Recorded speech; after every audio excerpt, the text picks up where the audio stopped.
ভালোবাসো দেশকে তুমি, তুমি দেশের কথা ভাবো, তুমি আমি আমরা মিলে অনেক দূরে যাব।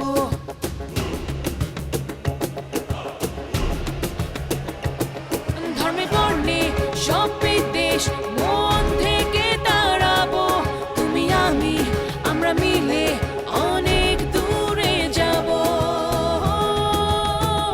না না না না, না না না না।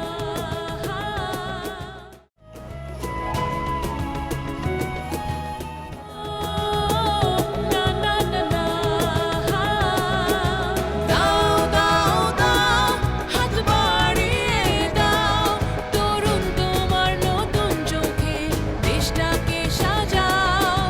দাও দাও দাও হাত বাড়িয়ে দাও, তরুণ তোমার নতুন চোখে দেশটাকে সাজাও। এত ভালোবাসার গল্প করলে কাজটা করবে কোন সময় আসলে দেশের জন্য?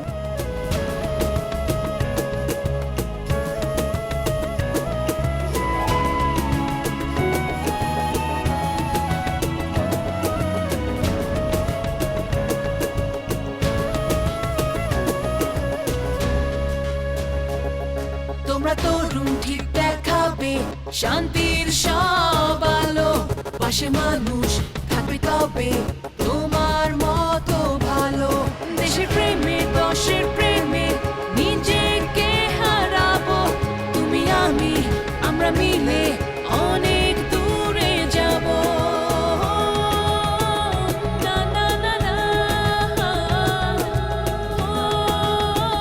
না না না। I would deal life with compassion, with love. That is my choice. হাত বাড়িয়ে দাও, তরুণ তোমার নতুন চোখে দেশটাকে সাজাও। মা বাবাকে মনে রেখো যতই থাকো দূরে, আপনজনকে বেঁধে রেখো আপন কোনো সুরে। এমন আপন আরেকটা দেশ কোথায় বলো পাবো, তুমি আমি আমরা মিলে অনেক দূরে যাব। গানটা কিন্তু বেশ ভালো লাগে। আমার ভেতরে একটা অন্যরকম নস্টালজিয়া কাজ করে গানটা শুনলে। তোমার তো মনে পড়বে বন্ধুরা, তোমাদের এখানে গানটা চিনতে পারার কথা। এই গানটা প্রজন্ম আগামী সিজন 1 থেকে কিন্তু তোমরা শুনে আসছো। গানের সাথে তো পরিচয় হয়ে গেল, কিন্তু তোমার সাথে তো পরিচয় হলো না। ও হ্যাঁ, আমি জুনায়েদ রাব্বানী, থাকছি প্রজন্ম আগামীর সিজন 2-তে। আর আমি আনিশা। গত সিজনের মতোই এই সিজনে আছি তোমাদের সাথে, তোমাদের পছন্দের বিষয়গুলো নিয়ে কথা বলবার জন্য। আচ্ছা, ঠিক কতদিন পরে আমরা এই শুরু করলাম আবার? প্রায় 6 মাস। তাও ভাগ্য ভালো, খুব তাড়াতাড়ি শুরু করতে পেরেছি। কারণ এই অনুষ্ঠানটার মাধ্যমে আমরা কিন্তু খুব সহজেই অনেক কিছু শেয়ার করতে পারি, নিজেকে আবার আবিষ্কার করতে পারি নতুন করে। সিজন 1 যে শুধুমাত্র আমরা আমাদের তরুণদের প্রিয় বিষয়গুলো নিয়ে সাজিয়েছিলাম তা কিন্তু নয়, আমাদের অতিথিদের মতামতগুলোও কিন্তু বেশ সমাদৃত হয়েছিল। বন্ধুরা, আশা করছি সিজন 1 তোমাদের ভালো লেগেছিল এবং কথা দিচ্ছি সিজন 2-তে তোমাদেরকে নিরাশ করব না। তাহলে শুরু করা যাক আমাদের সিজন 2-র প্রথম পর্ব। তবে শুরু করার আগে একটু শেয়ার করতে চাই যে গত সিজনের মতো এবারও থাকছে 6টি পর্ব এবং প্রত্যেক পর্বে আমরা ভিন্ন ভিন্ন ইস্যু নিয়ে হাজির হব তোমাদের মাঝে। তাহলে আজকের পর্বে কি নিয়ে কথা বলছি? আজকের পর্বে আমরা জানতে চাবো নন ভায়োলেন্সের স্বরূপ বা নন ভায়োলেন্স কী, যেমন অহিংসার প্রতিচ্ছবিটাই বা কেমন, এবং ধরো বলা যেতে পারে যে কী করে অহিংসা দিয়ে আমরা পৃথিবীটাকে জয় করব। শুধু কি তাই? না না না, থাকছে আরও অনেক কিছুই। তাহলে চলো শুরু করা যাক। প্রথমেই আমন্ত্রণ জানিয়ে আমাদের গেস্টদেরকে। আমাদের প্রথম guest visual artist Nazia Andali Prima. তিনি একাধারে বাংলাদেশ ব্র্যান্ড ফোরামের অ্যাডভাইজার এবং ক্রিয়েটিভ ডিরেক্টর। আমাদের দ্বিতীয় যে অতিথি, তিনি বাংলাদেশের বিজ্ঞাপন এবং নাটকের জগতের একটি অত্যন্ত প্রিয় নাম। নিজের প্রতিভা এবং কাজ দিয়ে তিনি জয় করেছেন হাজারো দর্শক এবং সমালোচকদের মন। জি, কথা বলছি অমিতাভ রেজাকে নিয়ে। চলুন তাহলে এবার আমন্ত্রণ জানানো যাক আমাদের অতিথিদেরকে।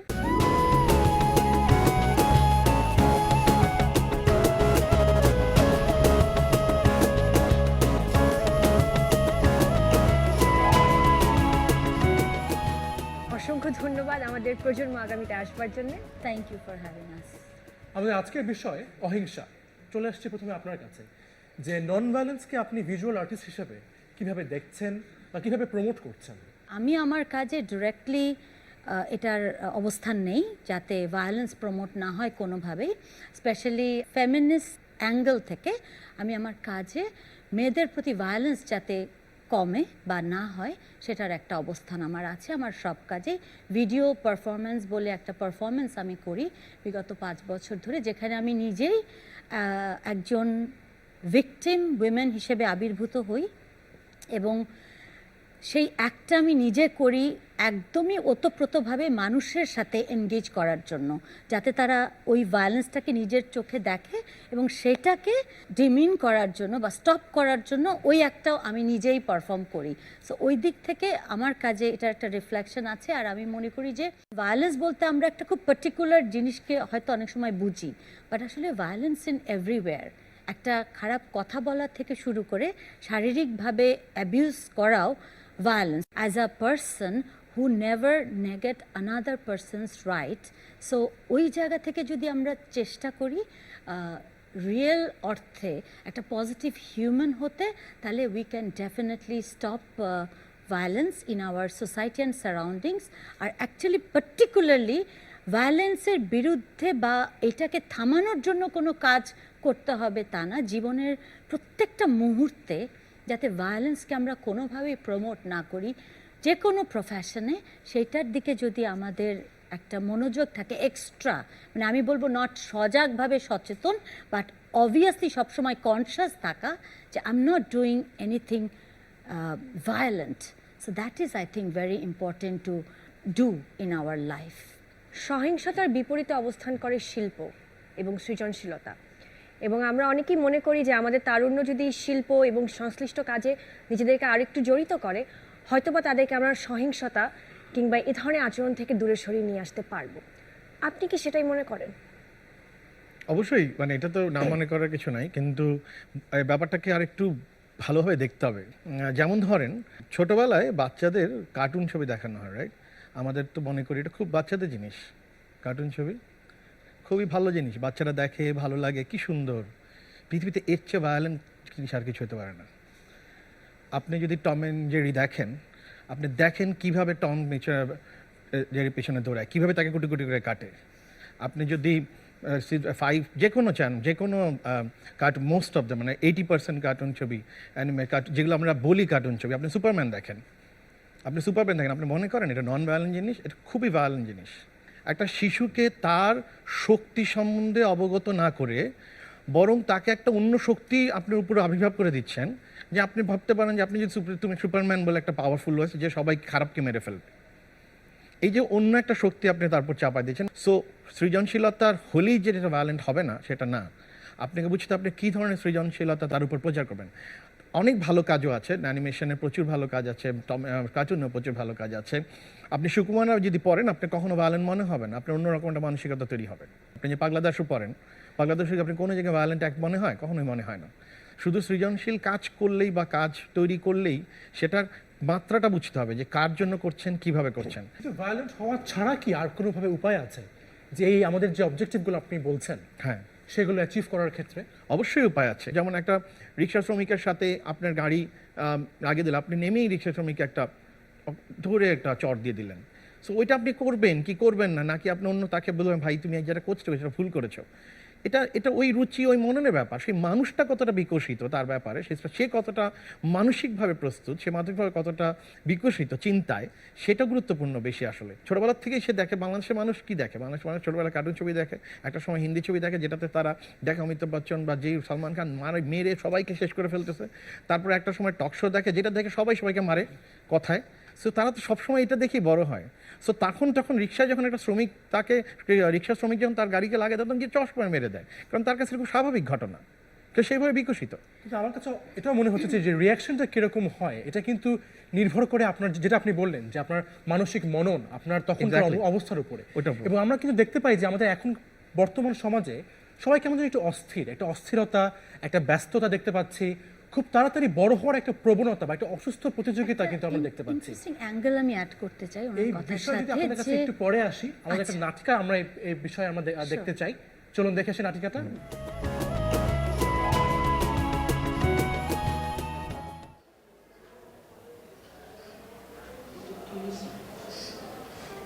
কিচ্ছু হয়নি। দেখ, আমি একেবারে ঠিক আছি। ওরা আমার কিচ্ছু করতে পারেনি। ওদের স্পর্শ আমি বুঝতেই পারিনি। ভাই তোমরা থামো থামো থামো, দাঁড়াও। অভিনেতা তোমাদের দেওয়া হচ্ছে না, সাথে আপনি অনেক আগে তাকিয়ে ফেলছেন পিছনে। আর আপনি সাথে আপনার জিনিসটাকে বোঝাতে হবে, তাকে জিনিসটা বুঝতে দিতে হবে, জিনিসটা একটা ফিল আসতে হবে। এই দেখ, জাফরি নতুন ব্লগ পাবলিশ হয়েছে।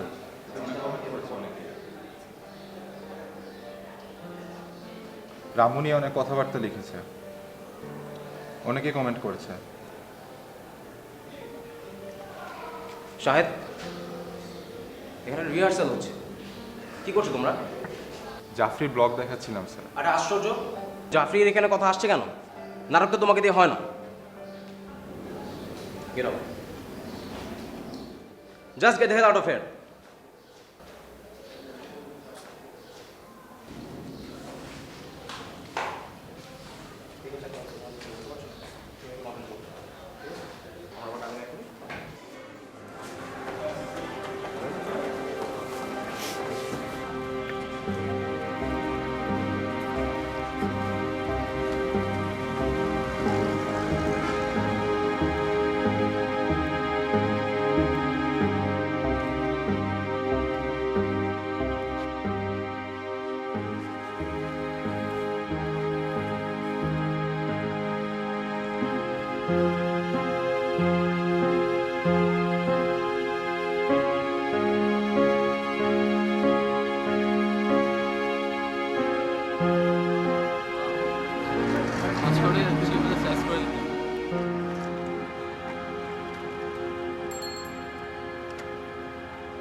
একটা চা দাও তো। মামা আরো 4টা চা দিও তো। মামা দুধ চিনি বাড়া চা দিও। এই মামা আমারটা একটু দুধ চিনি বেশি দিও। হ্যাঁ বস না। কি অবস্থা শাহেদ, মন খারাপ কেন? কই না তো। না, দেখলাম তোমাকে নাটক থেকে বের করে দিছে। তুমি কি করে জানলা? আমরা তোমার ভালো চাই, তোমার খোঁজ খবর রাখি। আমাদের সাথে চলো, সাথে গেলে সব বুঝতে পারবে।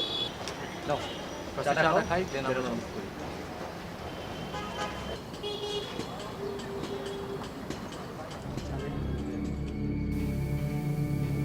ভয়ের কিছু নেই। তোমাকে এখানে কেন আনা হয়েছে তুমি কি তা জানো? না, জানি না।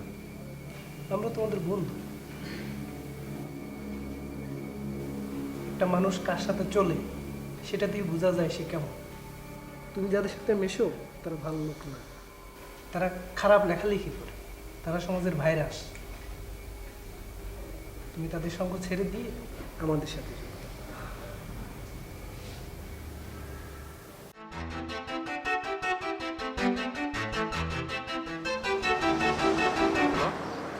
দোস্ত কই তুই? হ্যাঁ দোস্ত, আমি তোর বাসার কাছেই আছি। জলদি বাসায় আয়, জলদি। Okay, I am coming. What the, কি হচ্ছে এসব? আঙ্কেল আন্টি কোথায়? বাবা মা বাইরে, বাসা ফাঁকা পেয়ে ওরা এসব করেছে। And who did this? আমি জানি না, ভার্সিটি থেকে এসে দেখি এই অবস্থা, সবকিছু তছনছ করে দিয়ে গেছে। Man, this has been a weird day. And now, মানে বাদ দে, তোরটা বল। এটা কোনো সাধারণ চুরি না। আমার ব্লগের সব ডকুমেন্টস, আমার সিডি, আমার ব্লগের সিডি, সব কিছু, আমার ল্যাপটপ, আমার ক্যামেরা, শুধু শুধু এই জিনিসগুলো ওরা তছনছ করে দিছে। তুই দেখ, ওরা কোনো দামি জিনিস ধরেনি, সবকিছু তছনছ করে দিয়ে গেছে। এটা কোনো সাধারণ চুরি না শাহেদ, এটা উদ্দেশ্যমূলক। ওরা আমার লেখালেখি বন্ধ করতে চায় শাহেদ, ওরা চায় যেন আমি আর না লিখি। দোস্ত দেখ তো, ইজ দিস ইয়ার্স? দেখি, না এটা তো আমার না। I just found it right here. তো দেখে খুব পরিচিত মনে হচ্ছে, কোথায় যেন দেখেছি।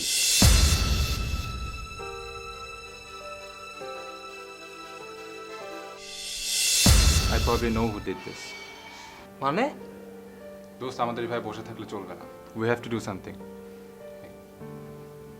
কি করবি তুই? যেটা ওরা করেছে সেটাই। ওরা যেটা করেছে সেটা আমরা করতে পারি না, কেন? কারণ ওরা আর আমরা এক না। তো তুই কি করতে চাচ্ছিস? We should inform the police. Okay. Okay then. আমার You wish. আমার আমার ল্যাপটপ ইন্টারনেট তো কিছু নেই, তোর মোবাইল ইন্টারনেট আছে? ওখানে ডিএমপির নাম্বার থাকবে, বের কর। নাম্বারটা নোট কর। বল।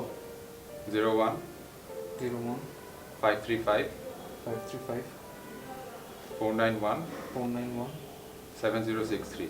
7063। হ্যালো, এই শোনো শোনো, তোমরা তো তাড়াহুড়ো করে কোথায় যাচ্ছ বাবা? চাচা কারা যেন আমার ঘরে তালা ভেঙে ঢুকে সব কিছু লন্ডভন্ড করে দিয়েছে চাচা। ওরা কোনো সাধারণ চোর নয় চাচা। ওরা আমার ল্যাপটপ, আমার ক্যামেরা, আমার ডকুমেন্টস, আমার সব দরকারি কাগজপত্র নিয়ে গেছে চাচা। ব্যাপারটা উদ্দেশ্যমূলক চাচা। ওরা চায় আমি যেন আমার লেখালেখি বন্ধ করে দিই। হ্যাঁ, আমি তোমার লেখা পড়েছি তো, তুমি খুব শক্ত শক্ত লেখা লেখো। ওরা সেটা মেনে নিতে পারেনি। ওরা তোমার পিছু নিয়েছিল, আমি তোমাকে সতর্ক করে দিয়েছিলাম না? দিয়েছিলাম তো। জি চাচা। তুমি সতর্ক হওয়া উচিত ছিল। ওরা তোমার আরো বড় ধরনের ক্ষতি করতে পারতো, তার থেকে বেঁচে গেছো। আমি কি তাহলে লেখালেখি বন্ধ করে দিব চাচা?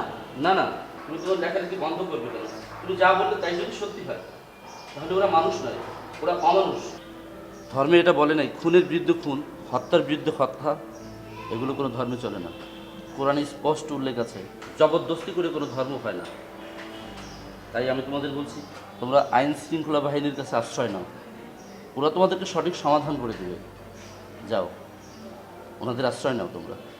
সেখানে যাচ্ছি চাচা, দোয়া করবেন। আল্লাহ তোমাদের সহায় হোক। জাফরি কি লেখালেখি ছেড়ে হিংসার পথ বেছে নেবে?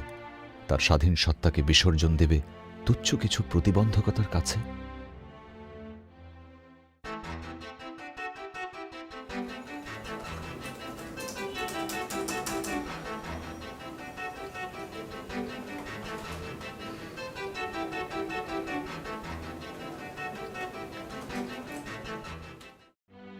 শাহিদ কি শুধুমাত্র কিছু দুষ্টু মানুষের জন্য তার প্রিয় বন্ধু এবং প্রিয় নাটক ছেড়ে দেবে?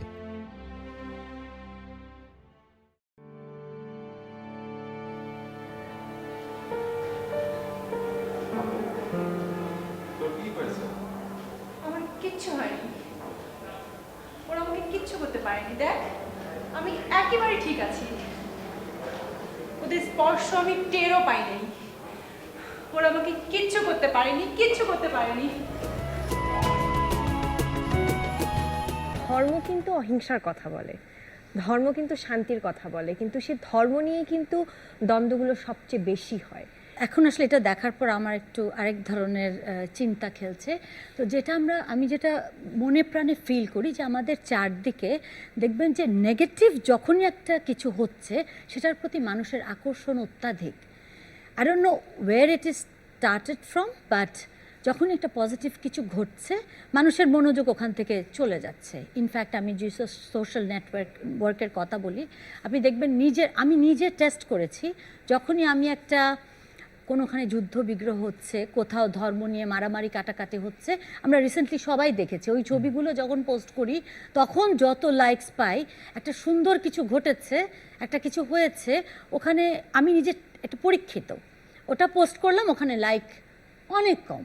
সো আমি স্ট্যাটাসে দিয়েওছি যে এরকম একটা পরিস্থিতিতে সামাজিক অবস্থায় আমরা আছি যে যখন এই সহিংসাটা খুবই গ্ল্যামারাস দেন অহিংসা। আরেকটা জিনিস হচ্ছে মানুষ ঠিক ভাবতে চায় না এখন, প্রথমত সময় কম, প্রথমত টেকনোলজি অনেক হাই এন্ড, কিন্তু ভাবার সময়টা নেই। তবে আমার মনে হয় যে যেমন আমি পার্সোনালি এটা করি, I want to appeal to everybody with to you and to the viewers also, যে আমরা আমাদের চারপাশের মানুষকে, স্টুডেন্টকে, বন্ধুকে একটা নোশন দিব যে to do non-violence acts. Like একটা বাড়ির কাজের মেয়েকে হতে পারে, সেটা খুব ছোট আকারে হতে পারে, যে কোনো জিনিসকে মানে সুন্দর করে বলাটার মধ্যে একটা গ্ল্যামার ক্রিয়েট করা যায়। হয় না যে মানে আমরা সবাই মনে করি সাদামাটা জিনিস মানেই মানে ভালো জিনিস মানেই সাদামাটা, এটা নিয়ে আমার একটা প্রচণ্ড অবজেকশন আছে। কেন ভালো জিনিসকে কেন আমরা অনেক গ্ল্যামারাস করে ফুটিয়ে তুলতে পারি না? হ্যাঁ, আমাদের একটা ব্যাপার আছে, এ ভালো তো ও খুবই নন গ্ল্যামারাস, ওর দিকে তাকানোই যায় না, খুবই বোরিং। আর এ খুব দুর্ধর্ষ, এ হলো একেবারে পুরো একদম মেরে পিঠে একাকার, ভীষণ গ্ল্যামারাস, তো উই প্রমোট দেম। তো আমাদের ওই প্রমোশনের দিকটাও, মানে প্রমোশন বলতে বোঝাচ্ছি না শুধু ad or cinema or art or something, যে কোনো ক্ষেত্রে কথা বলাও তো একটা প্রমোশন। সো ওই জিনিসগুলো সবসময় একটা একটা পজিটিভ কোনোটেশন রাখা এবং একটা নন ভায়োলেন্স অ্যাক্ট রাখা, যে একটা গ্রে ম্যাটার আমাদের সবাইকে পরিচর্যা করতে হবে এবং ওটার দিকে আমাদের অ্যাক্টিভিটিটা বাড়াতে হবে। আমরা খুব সারফেশিয়াল হয়ে যাচ্ছি দিন দিন, মানে আমি একটা ভালো ব্যবহার করব, একটা ভালো অ্যাক্ট করব, এটা তো সবচেয়ে সোজা হওয়ার কথা মানুষের জন্য। when it becomes so tough, so that is actually my question to myself and to the people and to the surroundings. So that was my take for practice অহিংসা, not সহিংসা। ভাইয়া, আপনার কাছে একটা কোয়েশ্চেন ছিল, সেটা হলো আপনি আপনার ব্যক্তিগত জীবনে কিংবা আপনার চারপাশের কর্মক্ষেত্রে কিংবা আপনার চারপাশের জীবনে কখনো কি সহিংসতার খুব কাছ থেকে সম্মুখীন হয়েছেন? আমি ফিজিক্যালি আসলে পারবো না, এই কারণে আমি আসলে হিংসা করতে পারি না, বিকজ আমি পারি না, এটা আমার সোজা হিসাব। আর ছোটোবেলায় দোলনা দুলছিলাম, তো আমি আরেকটা বন্ধু স্কুলে সে এসে বললো যে আমি উঠবো, আমি বললাম আমি করে নিই, তো আমাকে ধুম করে একটা খুশি দিলাম, ধুপ করে রক্ত বেরোয় গেল, তো বাসায় এসে আমি ভ্যাবাই করে কান্না শুরু করলাম। আমার জীবনে এর চেয়ে বেশি কিছু মানে ফিজিক্যাল যদি বলি সেটা হয় নাই। ছোটোবেলা থেকে মুক্তিযুদ্ধের ব্যাপারে খুব ফ্যান্টাসাইজ, আমি ছোটোবেলা থেকে বই পড়ছি, আমি রুশ বিপ্লবের ব্যাপারে খুব ফ্যান্টাসাইজ, আমি ভিয়েতনাম ওয়ারের ব্যাপারে খুব ফ্যান্টাসাইজ, আমি কিউবান যুদ্ধের ব্যাপারে খুব তো সব যুদ্ধকেই আমাকে তো খুব এই ধরনের যুদ্ধ যেগুলো সব মানুষের অধিকারের জন্য লড়াই করেছে, এবং ফরাসি বিপ্লব থেকে শুরু করে সব বিপ্লবগুলোতে যে ধরনের লড়াই করেছে, চীন মাওবাদীরা যে যা করে সেটার প্রতি তো আমার সবসময় ফ্যান্টাসাইজ, সেটা তো আমার সবসময় ভালো লাগবে। যেন তো অন্যায়ের বিরুদ্ধে আমি যেটা বিশ্বাস করি, আমি ভুল হতে পারি, বাট আমি যেটা বিশ্বাস করি সেটার জন্য তারা যুদ্ধ করে। যদি সুযোগ আসে লড়াই করে বেশিরভাগ মানুষের অধিকারের জন্য কাজ করার, তাহলে কিন্তু আমি করব।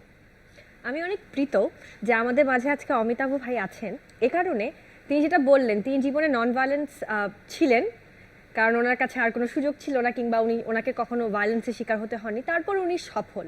এবং এই আদর্শটাই আমরা আসলে আমাদের তরুণদেরকে দিতে চাই, যে একটা মানুষ নন ভায়োলেন্ট হয়েও কিন্তু সফল হতে পারে, সহিংসতার ধারের কাছে দিয়ে না গিয়েও কিন্তু সফল হতে পারে। সহিংসতার ধারে কাছে গিয়ে সফল হবে এটা তো হতেই পারে না, এটা তো নিজের ভেতরে নিজের ভেতরে একটা সৎ আদর্শের চেতনাকে রাখাটা অবশ্যই উচিত। কিন্তু সফলই তো আসলে খুবই বেশিরভাগ মানুষই তো খুবই মানে হিংসাত্মক কাজ করে কেউ তো বড় হতে পারে না কখনো, এবং ওইটা খুব ক্ষণিকের বড়, ওইটা আসলে ওইটা এক্সাম্পল করাটাও ঠিক না এবং আসলে বলাটাও ঠিক না। কোন বড়র কথা বলছি আসলে সেটার উপর ডিপেন্ড করে, সেটার উপর বড় ডাকাত হতে পারবে, হ্যাঁ সত্যি বড় চোর হতে পারে, সফল ডাকাত আপেক্ষিক ব্যাপার। সো মানে ওই যে যেটা আপনি আসলে শেয়ার করলেন যে অ্যাকচুয়ালি বড় কার কাছে কি রকম, সেটা খুব ইম্পর্টেন্ট, যে মানুষ হিসেবে বড় হওয়ার জন্য লাগে না। আমাদের যারা একটু বয়োজ্যেষ্ঠ তাদের থেকে আমাদের বহু কিছু নেওয়ার আছে, আমাদের যারা একটু ছোট তাদের থেকে আমাদের বহু কিছু নেওয়ার আছে। নেওয়া জিনিসটা কখনো এক পেশে হয় না, এটা গিভ অ্যান্ড টেকের ব্যাপার। সো যখনই একটা সমাজে গিভ অ্যান্ড টেক একদম সুন্দরভাবে বসবাস করে, তখনই সমাজের একটা সাম্যতা থাকে, যা সত্যি তা সার্বজনীন। আমরা কিন্তু কয়েকজন তরুণকে জিজ্ঞেস করেছিলাম যে সহিংসতার পিছনে কারণগুলো কি, দেখে আসি তারা কি বলছে।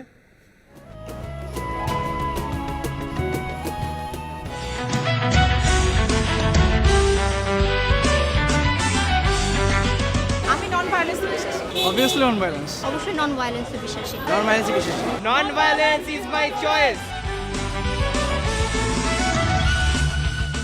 অন্যের কথা বিশ্বাস করে আমরা ভায়োলেন্সে জড়িত হই। আমরা এমনিতেই গরিব, যদি ভায়োলেন্স হয় তাহলে আমাদের দেশ কখনো উন্নতি করতে পারবে না। আমরা শান্তির পক্ষে।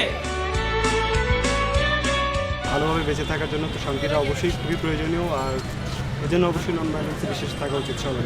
শান্তির পথ আমাদের পথ। কিছু মুসলিমের মানুষ যেটাকে ভায়োলেন্স করে নিচ্ছে তাদের নেতৃত্ব স্থাপন করার জন্য। দুটি দল আমাদের প্রধান রাজনৈতিক দল, তারা সবসময় ভায়োলেন্স অ্যাক্টিভিটিসের সাথে জড়িত।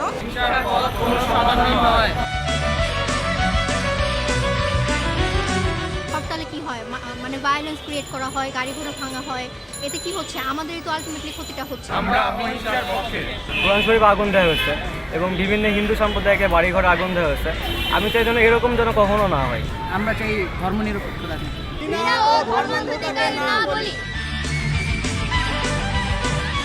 এখানে হিন্দু মুসলমান বলে কোনো কথা থাকবে না, এখানে সবাই এক জাতি হিসাবে একভাবে আমরা থাকার চেষ্টা করব। আমি মুসলমান নাকি হিন্দু এটা আমার পরিচয় না, আমি একজন বাংলাদেশী, এটা আমার প্রথম পরিচয়। এসো চরমপন্থী শিকড় উচ্ছেদ করি, আমরা শান্তির পক্ষে। আমরা অ্যাজ এ তরুণ হিসেবে এখন অনেক কিছু করতে পারি, আমরা পুরো দেশটাকে চেঞ্জ করতে পারি, কিন্তু এটার জন্য আমাদের জানা উচিত যে আমাদেরকে দেশকে চেঞ্জ করতে গেলে আমাদের মধ্যে কি কি নিজের চেঞ্জ আনতে হবে। We support non violence. দেখতে ভালো লাগলো যে আমাদের তরুণরা কিন্তু যথেষ্ট সচেতন।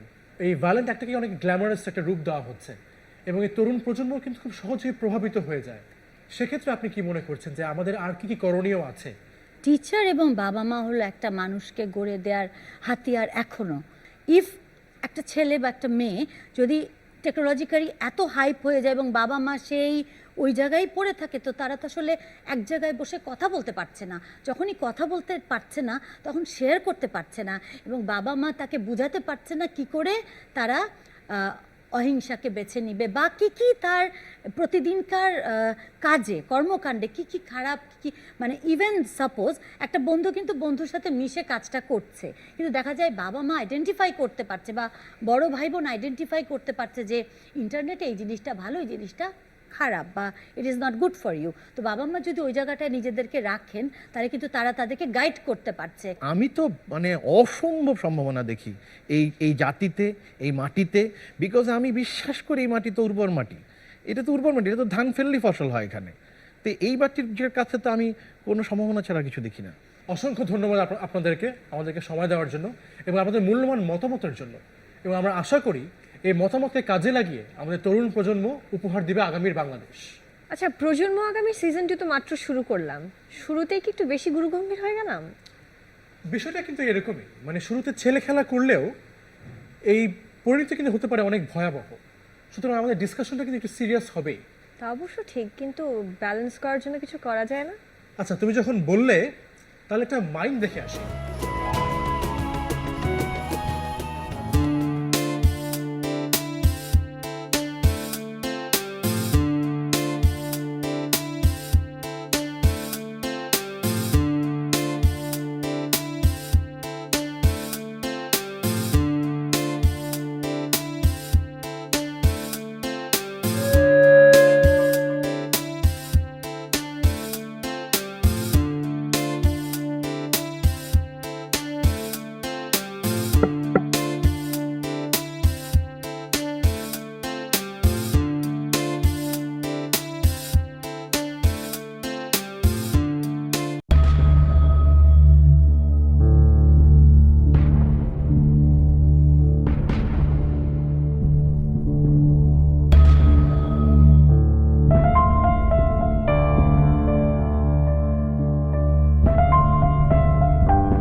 বেশ মজার একটা মাইম ছিল, একই সাথে খুবই শিক্ষণীয়। খুবই মিনিংফুল। এবং আমার কাছে মনে হয়েছে আমরা কীভাবে সহিংসতাকে সরে আসতে পারি এবং কী করে অহিংসাকে প্রমোট করতে পারি, মাইমটা কিন্তু আমাদেরকে দেখিয়ে দিল। আসলে শোটাকে পূর্ণতা দেওয়ার জন্য একটা খুব ভালো কিছু দিয়ে শেষ না করলে কিন্তু নয়। এটা কি গান হতে পারে? অবশ্যই গানই হতে হবে। বন্ধুরা, গানের জন্য প্রস্তুত আছেন আমাদের অতি প্রিয় বাপ্পা মজুমদার। হ্যালো, কেমন আছেন? এই তো ঠিকঠাক। স্বাগত জানাই প্রজন্ম আগামীতে। অনেক ধন্যবাদ। গানে যাব, বা তার আগে একটা প্রশ্ন আছে আপনার কাছে। নিশ্চয়ই। আমরা তো জানি যে গান খুব সহজেই তরুণদেরকে উদ্বুদ্ধ করে, এবং যারা গান দিয়ে বাংলাদেশের তরুণদের কাছে খুব কাছাকাছি চলে এসেছেন তাদের মধ্যে আপনি একজন অগ্রগামী। মানে সোজা কথায় আপনারা অনেক ফ্যান। Thank you. এবং আমরা আপনার অনেক বড় বড় ফ্যান। সেক্ষেত্রে একটু বলতে চাই যে আপনার কি মনে হয় যে তরুণদের যে পজিটিভ এনার্জি আছে সেটা কি তারা কাজে লাগিয়ে কি করে তারা সহিংসতাকে প্রতিরোধ করতে পারে? মিউজিক ব্যাপারটার মধ্যে না একটা ম্যাজিক আছে, এটার মধ্যে একটা অদ্ভুত রকম একটা জাদু আছে, এবং এই মিউজিক দিয়ে কিন্তু আসলে অনেক কিছু করা সম্ভব। পৃথিবীতে কিন্তু আজকে চিকিৎসাও হচ্ছে মিউজিক দিয়ে, এবং মিউজিকের মূল যেই জায়গাটা, music is full of positive energy. So এই পজিটিভ এনার্জিটা আমরা যত প্রপারলি ইয়াংদের ভেতরে পৌঁছে দিতে পারবো তত পজিটিভলি তারা রিয়্যাক্ট করবে, এটা আমার বিশ্বাস। শুধু মিউজিক নয়, গানের সবথেকে বড় যেই অঙ্গটা সেটা হচ্ছে লিরিক, গানের কথা। কথাটা যদি মিনিংফুল হয়, কথার মধ্যে যদি সেই পাওয়ারটা থাকে, তাহলে আমার মনে হয় খুব সহজেই যে কোনো বয়সে, সেটা শুধু ইয়াং নয়, যে কোনো বয়সী মানুষকেই কিন্তু পজিটিভ দিকে ডাইভার্ট করা পসিবল। তাহলে এবার গান হয়ে যাক। ওকে।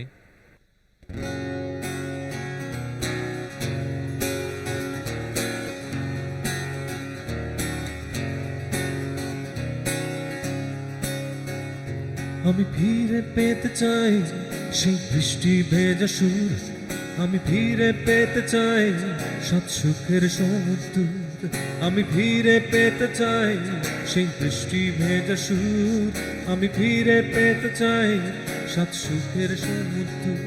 শুধু একটি বার তুমি স্বপ্নরা ফিরে চাও, শুধু একটি বার তুমি বৃষ্টি ধরা ফিরে চাও। আমার সুরের সাথে তোমার সুর মেলা, আমি ফিরে পেতে চাই সেই বৃষ্টি ভেজা সুর, আমি ফিরে পেতে চাই সাত সুখের সমুদ্র, আমি ফিরে পেতে চাই সেই বৃষ্টি ভেজা সুর, আমি ফিরে পেতে চাই সাত সুখের সমুদ্র।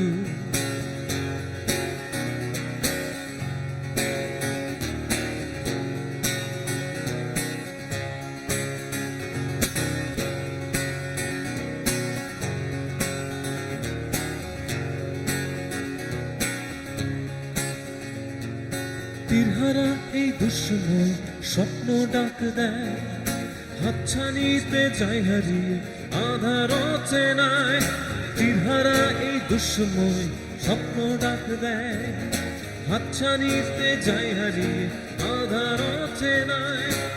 আমার গানের সাথে তোমার গান মেলা, আমি ফিরে পেতে চাই সেই বৃষ্টি ভেজা সুর, আমি ফিরে পেতে চাই সাত সুখের সমুদ্র, আমি ফিরে পেতে চাই সেই বৃষ্টি ভেজা সুর, আমি ফিরে পেতে চাই সাত সুখের সমুদ্র।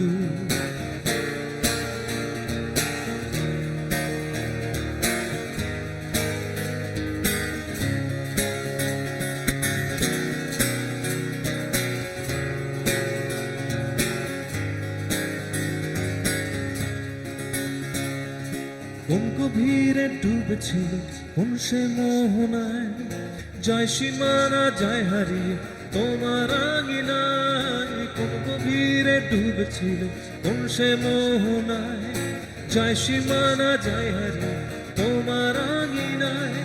চোখের পলক চোখে ঘুমকি একাকার, আমি ফিরে পেতে চাই সেই বৃষ্টি ভেজা সুর, আমি ফিরে পেতে চাই সাত সুখের সমুদ্র, আমি ফিরে পেতে চাই সেই বৃষ্টি ভেজা সুর আমি ফিরে পেতে চাই সাত সুখের সমুদ্র শুধু একটি বার তুমি বৃষ্টি ধরা ফিরে যাও শুধু একটি বার তুমি স্বপ্নরা ফিরে যাও আমার সুরের সাথে তোমার সুর মেলা আমি ফিরে পেতে চাই সেই বৃষ্টি ভেজা সুর আমি ফিরে পেতে চাই সাত সুখের সমুদ্র আমি ফিরে পেতে চাই সেই বৃষ্টি ভেজা সুর আমি ফিরে পেতে চাই সাত সুখের সমুদ্র। অসংখ্য ধন্যবাদ। আমরা ফিরে পেতে চাই অহিংস পৃথিবীকে। আর বন্ধুরা, আমরা আশা করছি তোমরা আমাদের সঙ্গেই থাকবে। ঠিক গানটির মতোই আমরা ফিরে পেতে চাই ঠিক এরকম একটি প্রত্যয় নিয়ে আমাদেরকে এগিয়ে যেতে হবে। আরো অনেক কিছু বলার ছিল, কিন্তু সময় তো দরজায় করা নাড়ছে। আসলেই, কিন্তু দেখা হবে আবার আগামী সপ্তাহে ঠিক বুধবার রাত 9:35 আর পরদিন আমাদেরকে শুনতে পারবে অর্থাৎ বৃহস্পতিবার বিকেল 5:30টায় রেডিও টুডে 89.6 FM এ। সেই পর্যন্ত সবাই ভালো থেকো। অহিংসা জয়ী হোক।